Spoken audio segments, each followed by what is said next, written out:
واتقوا یومن، اس دن سے ڈرو، ترجعون فیہ اللہ، جس دن تم اللہ کے پاس لوٹائے جاؤ گے۔ اے اللہ کی نافرمانی کرنے والو، اے شراب پینے والو، اے سود کھانے والو، اے زنا کرنے والو، اے حرام کھانے والو، ہے تو یہ اللہ کی دھرتی، ہے تو یہ اللہ کا آسمان، ہے تو یہ اللہ کی دنیا، تو جائے گا تو کہاں جائے گا؟ تو بچے گا تو کیسے بچے گا؟ تجھے بھاگ دوڑ کے جانا تو اللہ کے پاس ہی ہے۔ وَاتَّقُوا يَوْمًا تُرْجَعُونَ فِيهِ إِلَى اللَّهِ، ہو سکتا ہے دنیا کی پولیس تجھ کو نہ پکڑ پائے، دنیا کے کیمرے تجھے ریکارڈ نہ کر پائیں، دنیا کی عدالتیں تجھے بے گناہ قرار دے دیں، دنیا کی نظر میں تو اپرادھی نہ ہو، دنیا کی نظر میں تو مجرم نہ ہو۔ جو بڑے بڑے اپرادھی ہوتے ہیں نا، جب وہ غائب ہوتے ہیں تو کہا جاتا ہے انڈر گراؤنڈ ہو گئے۔ انڈر گراؤنڈ کا مطلب کیا ہوتا ہے؟ اب ان کا آتا پتا نہیں ہے، پولیس بھی پریشان ہو گئی۔ لیکن اللہ سے بچنے کے لیے تم کون سے انڈر گراؤنڈ ہو گے؟ اللہ سے بچنے کے لیے تم تو انڈر گراؤنڈ بھی نہیں ہو سکتے۔ کیوں؟ اس لیے کہ آسمان کے اوپر اور زمین کے نیچے اور کائنات میں کہیں پر بھی ایک ذرہ بھی اللہ تعالی کی نظر سے چھپ نہیں سکتا ہے۔ حضرت لقمان نے اپنے بچے کو کیا نصیحت کی تھی؟ یا بنی انہا ان تک مثقال حبۃ من خردل فتکن فی صخرۃ او فی السماوات او فی الارض یأتی بها اللہ۔ اے میرے بچے، اگر ایک ذرے کے برابر بھی کوئی چیز ہوگی، ایک رائی کے دانے کے برابر بھی کوئی چیز ہوگی، کسی چٹان کے اندر ہوگی، آسمانوں میں کہیں ہوگی، زمین میں کہیں ہوگی، اللہ تعالیٰ یاتی بہ اللہ، رائی کے دانے کے برابر چیز کو بھی اللہ سامنے لے آئے گا۔ اس سے کیسے بچو گے؟ اس کی پکڑ سے کیسے بچو گے؟ اس کے عذاب سے کیسے بچو گے؟ چلو مان بھی لیا، دنیا میں بچ گئے، زندگی بھر ٹھاٹ سے رہے، گناہ کرتے رہے، پیسہ آتا رہا، حرام کام کرتے رہے، شہرت ملتی رہی، بدکاری کرتے رہے، عزت پاتے رہے، نہ دنیا کی پولیس نے پکڑا، نہ دنیا کے عدالتوں نے سزائیں دی، نہ دنیا کے کہیں کسی نے داغ لگایا۔ لیکن مرنے کے بعد جب اللہ کے پاس جاؤ گے تو وہاں تو نہیں بچ پاؤ گے۔ وہ دن تو آئے گا، اور یہ وہ دن ہوگا جس کو اللہ نے قرآن میں یوم التغابن کہا ہے، دھوکے کا دن ہوگا۔ انسان کہے گا کہ ارے یہ تو میرے ساتھ دھوکا ہو گیا، میں تو جب مرا تھا میں نے سمجھا کہ میں تو بچ گیا، میں تو بچ نہیں پایا، یہ تو دھوکے کا دن ہے، یہ تو فراڈ کا دن ہے۔ وہ حساب کا دن ہوگا، وہ اللہ کے سامنے پیشی کا دن ہوگا، اور اللہ اپنے نبی پر آخری آیت یہی اتار رہا ہے، وَاتَّقُوا يَوْمًا تُرْجَعُونَ فِيهِ إِلَى اللَّهِ، اے میرے بندو اس دن سے ڈرو جس تم اللہ کے پاس لوٹائے جاؤ گے، ثُمَّ تُوَفَّى كُلُّ نَفْسٍ مَا كَسَبَتْ، پھر ہر نفس کو اس کے عمل کا پورا پورا بدلہ دیا جائے گا، وَهُمْ لَا يُظْلَمُونَ، اور کسی کے ساتھ کوئی انیائے نہیں ہوگا۔ دنیا کی عدالت میں مجرم آتا ہے، اس کو اپنے آپ کو بچانا ہے، پیسہ دے کر کے گواہوں کو خرید لیتا ہے۔ دنیا کے بڑے بڑے منتریوں کو اگر جیل بھی ہو جائے تو جیل میں ان کو وی آئی پی ٹریٹمنٹ ملتا ہے، جیل میں اے سی کا کمرہ ان کے لیے لگایا جاتا ہے، پھل فروٹ ان کو دیا جا رہا ہے، نوکر چاکر ان کی سیوا میں لگے۔ دنیا کی نظر میں وہ جیل میں ہے، مگر وہ 5 اسٹار ہوٹل کی طرح زندگی گزارتے ہیں۔ لیکن اللہ کی عدالت میں ایسا کچھ بھی ہونے والا نہیں ہے میرے پیارے ساتھی۔ اللہ کی جیل کے جو جیلر ہیں وہ رشوت کھانے والے نہیں ہیں، وہ کسی منتری کا منتری پد دیکھ کر کے اسے بخشنے والے نہیں ہیں، کسی کا اسٹیٹس دیکھ کر کے اس سے روب کھانے والے نہیں ہیں۔ جانتے ہو اللہ کی جیل کے جیلر کیسے ہیں؟ آؤ اللہ سے پوچھتے ہیں۔ قرآن کا 28واں پارہ اٹھاؤ۔ یا ایھا الذین آمنوا قوا انفسکم واہلیکم نارا، اے ایمان والو بچاؤ اپنے آپ کو اور اپنے گھر والوں کو اس آگ سے، وقودھا الناس والحجارہ، جس آگ کا ایندھن انسان اور پتھر ہوں گے۔ جہنم کی آگ کا ایندھن انسان اور پتھر ہوں گے۔ کبھی سی این جی والی گاڑی پر آپ بیٹھے ہوں گے, ڈرائیور جب سی این جی پمپ پہ جاتا ہے کہتا بھائی صاحب گاڑی سے اتر جائیے. کیوں اتر جائیے؟ کیونکہ سی این جی لگی ہوئی ہے, اس کا سلنڈر لگا ہوا ہے, کہیں اللہ نہ کرے اگر سی این جی گیس بھرنے کے ٹائم اگر کوئی مس ہیپننگ ہو گئی, کوئی حادثہ ہو گیا تو گاڑی بلاسٹ ہو سکتی ہے. سی این جی گیس سے آگ لگنے کا ڈر ہے. کبھی آپ پیٹرول پمپ پہ جائیے گا, دیکھیے وہاں لکھا ہے کہ یہاں بالکل آگ جلانا, سگریٹ پینا, ماچس جلانا بالکل منع ہے, کیونکہ وہاں آگ لگ سکتی ہے. اور اگر کہیں آگ لگ جاتی ہے, جیسے کچھ دنوں پہلے ایک خبر آپ نے سنی ہوگی, گوا کے ایک نائٹ کلب میں لوگ ناچ رہے تھے, شراب پی رہے تھے, گا رہے تھے, مستی کر رہے تھے, اور اچانک گیس کا سلنڈر پھٹا اور وہ ناچنے گانے والے وہیں پہ بہت سارے لوگ جل کے بھسم ہو گئے, ختم ہو گئے. تو میرے بھائیوں, دنیا کی آگ اگر جلا دیتی ہے تو انسان کا چہرہ دیکھنے کے قابل نہیں ہوتا, انسان کی باڈی دیکھنے کے قابل نہیں ہوتی. انسان کسی جلی ہوئی لاش کو دیکھ لے تو انسان سے کھانا نہیں کھایا جاتا ہے, انسان اس کو دیکھ کر کے اتنا ڈر جاتا ہے. قرآن کہتا ہے قو انفسکم واہلیکم نارا, اے ایمان والو تم دنیا کی آگ سے تو ڈرتے ہو, دنیا کی آگ سے بچنے کے اپائے کرتے ہو, لیکن جہنم کی آگ سے تم بے خوف گھوم رہے ہو, نہ اپنے آپ کو بچا رہے ہو, نہ اپنے پریوار کو بچا رہے ہو, نہ اپنے بال بچوں کو بچا رہے ہو, نہ اپنی بیوی کو بچا رہے ہو. جہنم کی آگ کیسی ہوگی؟ فرمایا وقودها الناس والحجارہ, جہنم کی آگ کا ایندھن انسان اور پتھر ہوں گے. وہ سی این جی سے نہیں جلے گی, وہ پیٹرول اور ڈیزل سے نہیں جلے گی, وہ آپ کے جیسے ہمارے جیسے انسانوں سے جلے گی, پتھروں سے جلے گی. اور اس جہنم کے جو چوکیدار ہوں گے, اس جیل کے جو جیلر ہوں گے, وہ کیسے ہوں گے؟ فرمایا علیہا ملائکۃ غلاظ شداد لا یعصون اللہ ما امرہم ویفعلون ما یؤمرون. جہنم کے داروغہ جو ہوں گے, جہنم کی جیل کے جو جیلر ہوں گے, وہ کسی کے اسٹیٹس سے روب نہیں کھائیں گے, بڑے سخت ہوں گے. وہ اتنا ہی کریں گے جتنا اللہ کا آرڈر ہوگا.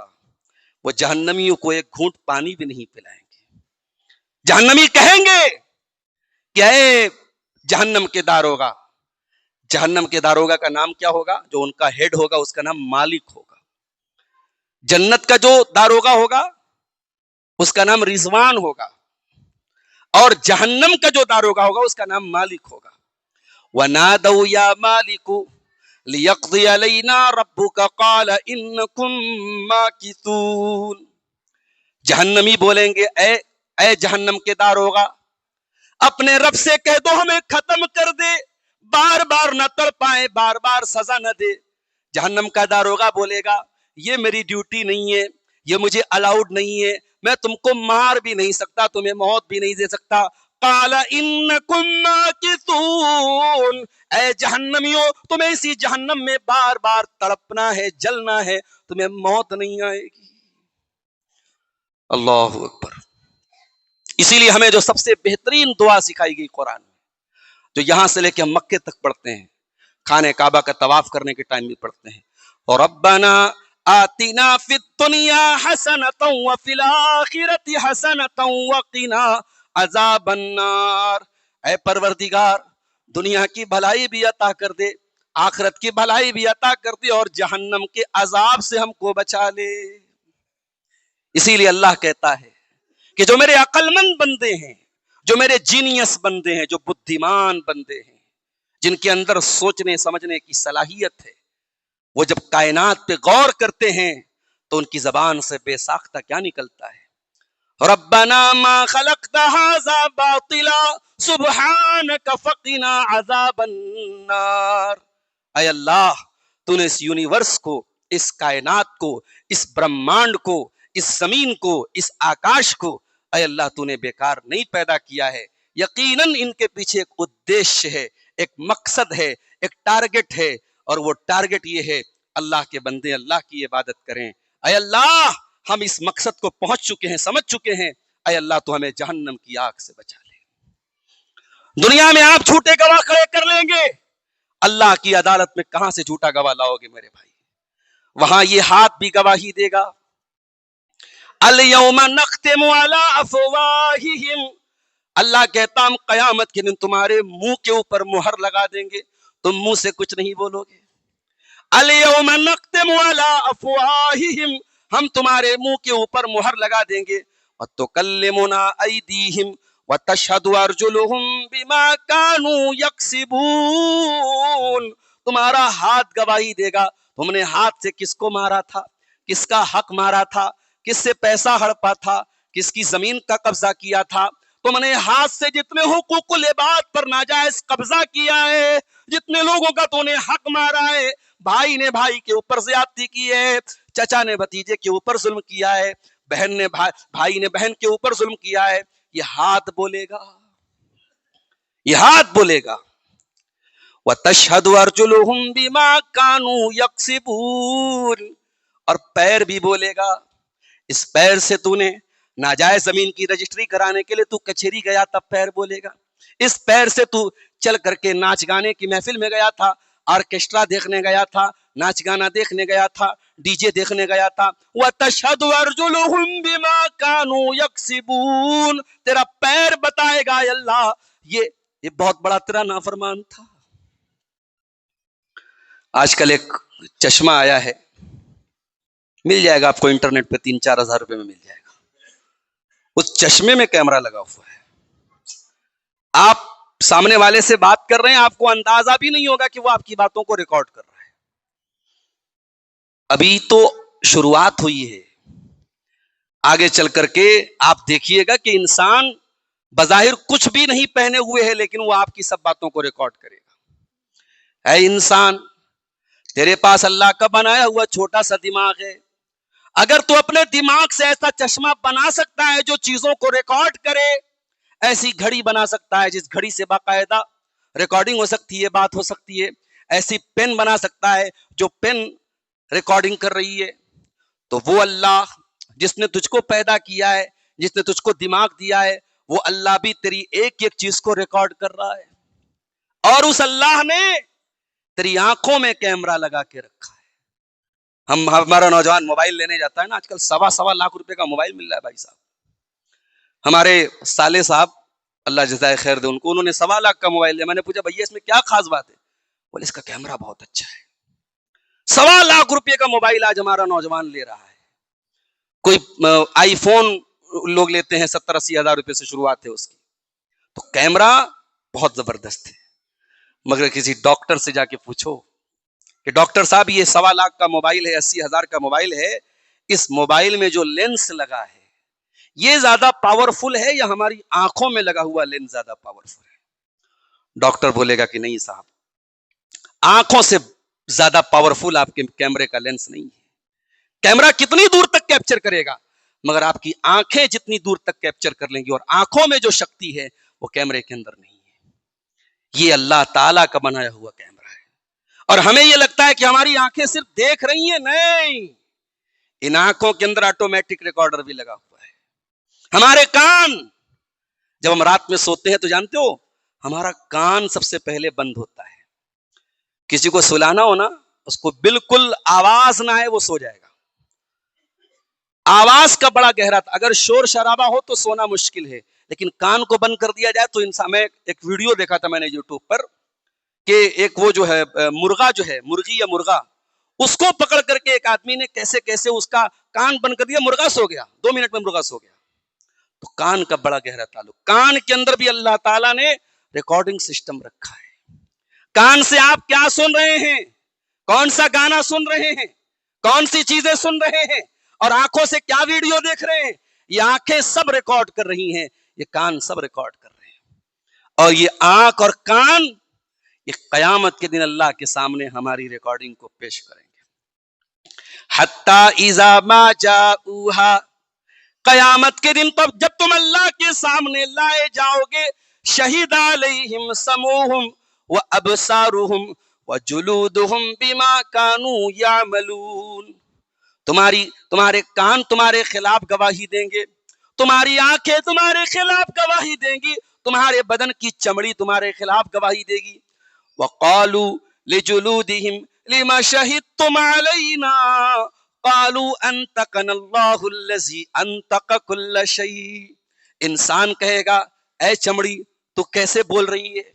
تجھے بولنے کی شکتی کہاں سے مل گئی؟ تیرے اندر یہ وائس ریکارڈنگ کا سسٹم کہاں سے آ گیا؟ چمڑی کہے گی آج اللہ نے ہم کو بولنا سکھایا ہے، آج اللہ نے ہم کو بولنے کی شکتی دی ہے. اللہ اکبر. یہ ہوگی اللہ کی عدالت. دنیا کی عدالت میں جو جج ہوتا ہے اس کے اوپر بھی کوئی طاقت ہوتی ہے. سپریم کورٹ کا جج بھی ایسا موقع آتا ہے وہ بھی دباؤ میں آ سکتا ہے. اور آپ جانتے ہیں بہت سارے فیصلے ہمارے یہاں ایسے آئے ہیں جن کو لے کر کے میڈیا میں باتیں آئی کہ یہ دباؤ میں کیے گئے ہیں. کسی کو کوئی ڈر ہے، کسی کو کوئی ڈر ہے. ارے اللہ کو کس کا ڈر ہے میرے بھائی؟ قیامت کے دن دنیا کے سارے بڑے بڑے بادشاہ، بڑے بڑے minister, prime minister, chief minister, جن کو اپنی طاقتوں پر بڑا ناز تھا، بڑا غرور تھا، جو غریبوں کے گھروں پہ پل بھر میں بلڈوزر چلا دیا کرتے تھے، جن کے لیے غریبوں کے لیے قانون الگ تھا، امیروں کے لیے قانون الگ تھا، ایک دھرم کے لیے قانون الگ تھا، دوسرے دھرم کے لیے قانون الگ تھا، جن کے یہاں بھید بھاؤ تھا، وہ سب کے سب قیامت کے دن اکٹھا ہو جائیں گے. اور رب العالمین پوچھے گا لمن الملک اليوم، اے دنیا کے بادشاہوں، پرائم منسٹروں، چیف منسٹروں، وزیروں، اے دبئی کے بادشاہ، اے سعودی کے بادشاہ، اے ہندوستان کے وزیر اعظم، اے بہار کے وزیر اعلیٰ، اے اتر پردیش کے وزیر اعلیٰ، دنیا بھر کے تمام منسٹر، تمام بادشاہ، تمام عہدیدار وہاں اکٹھا ہوں گے. اور اللہ سب سے پوچھے گا لمن الملک اليوم، آج کس کے ہاتھ میں پاور ہے، آج کس کے ہاتھ میں ستا ہے؟ اور کبھی آپ نے غور کیا جب ہم لوگ سورہ فاتحہ پڑھتے ہیں تو ہم لوگ اس میں کہتے ہیں مالک یوم الدین. اللہ کون ہے؟ قیامت کے دن کا مالک ہے. کیا مطلب ہے بھائی؟ 2 جنوری 2026 کا مالک نہیں اللہ تعالیٰ، 31 دسمبر 2025 کا مالک نہیں اللہ تعالیٰ، 1 جنوری کا مالک نہیں، اللہ تو ہر دن کا مالک ہے. تو پھر یہ کہنے کی ضرورت کیا تھی مالک یوم الدین؟ یہ کہنے کی ضرورت اس لیے تھی کہ دنیا میں وقتی طور پر ہی صحیح، تھوڑے ہی دنوں کے لیے صحیح، تھوڑے سے ایریا پر ہی صحیح، انسان کو تھوڑی بہت حکومت مل جاتی ہے. کوئی چیف منسٹر ہو گیا، کوئی پرائم منسٹر ہو گیا، کسی کے ہاتھ میں ایشیا کی سطح، کسی کے ہاتھ میں انڈیا کی سطح، کسی کے ہاتھ میں دبئی کی سطح. دنیا میں تو تھوڑی بہت سطح مل بھی سکتی ہے، قیامت کے دن کسی کے ہاتھ میں کوئی سطح نہیں ہوگی. اللہ پوچھے گا لمن الملک اليوم، کس کے ہاتھ میں پاور ہے آج؟ ساری دنیا خاموش، سارے منسٹر خاموش، سارے بادشاہ خاموش. اللہ خود ہی کہے گا للہ الواحد القہار، آج اللہ کے ہاتھ میں پاور ہے. آج اللہ جو قہار ہے، جو سب پر غالب ہے، اس اللہ کے ہاتھ میں پاور ہے. میرے پیارے ساتھیوں، اللہ کی عدالت کی پکڑ سے ڈرو. اللہ کی عدالت میں کہیں ایسا نہ ہو حقوق العباد میں ہم زیادتی کر کے وہاں ہمیں نقصان اٹھانا پڑ جائے، وہاں ہمیں رونا پڑ جائے، وہاں ہمیں شرمانا پچھتانا پڑ جائے. اللہ کے رسول فرماتے ہیں لَتُؤَدُّنَّ الْحُقُوقَ إِلَىٰ أَهْلِهَا يَوْمَ الْقِيَامَةِ، تم قیامت کے دن سب کا حق تم کو دینا پڑے گا. جو دنیا میں تم نے دوسروں کا حق مارا تھا تم کو قیامت کے دن دینا پڑے گا. حَتَّى يُقَادَ لِلشَّاةِ الْجَلْحَاءِ مِنَ الشَّاةِ الْقَرْنَاءِ، یہاں تک کہ اگر سینگ والی بکری نے بغیر سینگ والی بکری کے اوپر ظلم کیا تھا اس سے بھی بدلہ لیا جائے. تیری بہن کمزور تھی، تو بھائی تھا، پاورفل تھا، تو نے باپ کی ساری جائیداد پر قبضہ کر لیا. بہن نے کہا بھیا میرا حصہ کہاں گیا؟ تو نے کہا خبردار، حصہ مانگا تو رشتہ توڑ دینا. تو نے طاقت کا غلط استعمال کیا. کہاں لکھا ہے قرآن میں کہ بہن باپ مر جائے تو بھائی اس کی جائیداد پر قبضہ کر کے بیٹھ جائے اور بہن کا حصہ نہ ملے؟ قرآن تو کہتا ہے للرجال نصیب مما ترک الوالدان والاقربون، ماں باپ جو وراثت چھوڑ کے جائیں، جیسے مردوں کا اس میں حصہ ہے ویسے ہی لڑکیوں کا بھی حصہ ہے، باپ کی جائیداد میں بیٹیوں کا بھی حصہ ہے. آپ نے دنیا میں انیائے کر دیا، دنیا میں بہن کا حق مار لیا، دنیا میں بیٹی کے ساتھ انیائے کر لیا. قیامت کے دن چکانا پڑے گا میرے ساتھیوں. قیامت کے دن کون حساب لے گا؟ اللہ لے گا. ہمارے ہاں دنیا میں جب کوئی خطرناک ادھیکاری آتا ہے نا تو سرکاری نوکری کرنے والے کہتے ہیں صاحب بڑا خطرناک ادھیکاری آ گیا، بڑا ایک ایک چیز کی جانچ کرتا ہے۔ اللہ تبارک و تعالی جب جانچ کرے گا وَكَفَى بِنَا حَاسِبِينَ، اللہ ایک ایک چیز کی جانچ کرے گا۔ ایک آخری واقعہ سنا کے بعد ختم کر رہا ہوں۔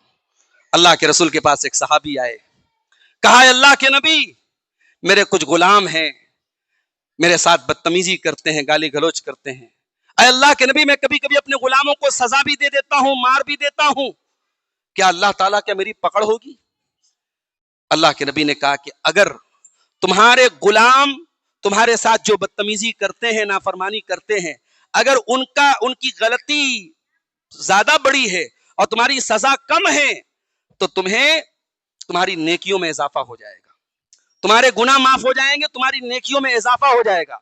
اور اگر اس کا الٹا ہو گیا اور تم نے اپنے غلاموں کو جو سزا دی ہے اگر وہ سزا زیادہ ہے اور ان کا اپرادھ کم ہے تو اے میرے صحابی تمہاری نیکیاں چھین لی جائیں گی اور ان کے گناہ تمہارے اوپر لاد دیے جائیں گے۔ صحابی نے اتنا سنا، مسند احمد کے الفاظ ہیں، ایک کونے میں جا کے دہاڑے مار مار کے رونے لگے اور کہنے لگے اے اللہ کے رسول میں کیا کروں، میرے غلام تھے، میں نے مار دیا، میں نے سزا دے دی، میں نے کوئی ترازو سے ناپ کے تو نہیں دیا، میں نے تول کے تو نہیں دیا، اور آپ کہہ رہے ہیں کہ اگر میری سزا زیادہ ہے تو مجھے اللہ کے یہاں پکڑ ہوگی۔ آپ نے کہا میرے صحابی کیا تو نے قرآن کی آیت نہیں پڑھی ہے؟ کیا تو نے قرآن کی آیت نہیں پڑھی ہے؟ اللہ کہتا ہے وَنَضَعُ الْمَوَازِينَ الْقِسْطَ لِيَوْمِ الْقِيَامَةِ وَنَضَعُ الْمَوَازِينَ الْقِسْطَ لِيَوْمِ الْقِيَامَةِ، ہم قیامت کے دن انصاف کا ترازو رکھیں گے، فَلَا تُظْلَمُ نَفْسٌ شَيْئًا، اور اللہ کی عدالت میں کسی کے ساتھ کوئی انیائے نہیں ہوگا۔ وَإِن كَانَ مِثْقَالَ حَبَّةٍ مِّنْ خَرْدَلٍ أَتَيْنَا بِهَا، ایک رائی کے دانے کے برابر بھی اگر کوئی چیز ہوگی اللہ کے ترازو پر سامنے آ جائے گی۔ وَكَفَى بِنَا حَاسِبِينَ، اور اللہ کہتا ہے جب ہم حساب لیں گے تو پورا پورا لیں گے۔ صحابی رونے لگے اور کہا اے اللہ کے نبی میں اتنا بڑا خطرہ مول نہیں لے سکتا، میں اتنا بڑا رسک نہیں لے سکتا، انی اشہدکم علی انہم احرار، اے اللہ کے نبی میں آپ کو گواہ بنا کے کہتا ہوں میں اپنے سارے غلاموں کو آزاد کر رہا ہوں، میں اتنا بڑا خطرہ نہیں لے سکتا کہ میں ان کو سزا دوں اور بعد میں وہ سزا میرے لیے وبال بن جائے۔ اے اللہ کے نبی اپنے سارے غلاموں کو میں آزاد کر رہا ہوں۔ میرے پیارے ساتھیوں، اللہ سے ڈریے، حقوق العباد کے معاملے میں خاص طور سے اللہ سے ڈریے، اللہ کی عدالت لگنے والی ہے اور وہاں جو اپرادھی ہوگا وہ اپنے انجام کو پہنچے گا۔ اللہ سے دعا ہے رب العالمین ہمیں اس دن سے ڈرنے کی توفیق عطا فرمائے، اس دن کی پکڑ سے ہمیں ڈرنے کی توفیق عطا فرمائے۔ الہ العالمین ہم تیرے نافرمان بندے ہیں، تیرے گنہگار بندے ہیں، لیکن اے اللہ ہم جتنے بھی گنہگار ہیں اور ہماری خطائیں جتنی بھی بڑی ہیں، پروردگار تیری رحمت سے بڑے ہمارے گناہ نہیں ہیں۔ اے اللہ تو اپنی رحمت کے دامن میں ہمیں چھپا لے۔ الہ العالمین ہم گنہگاروں کی مغفرت فرما دے، ہمیں سچی توبہ کی توفیق دے دے، ہمارے نوجوانوں کو دیندار بنا دے، ہم میں سے جو بے نمازی ہیں ان کو نمازی بنا دے۔ اے اللہ جو کاروبار سے پریشان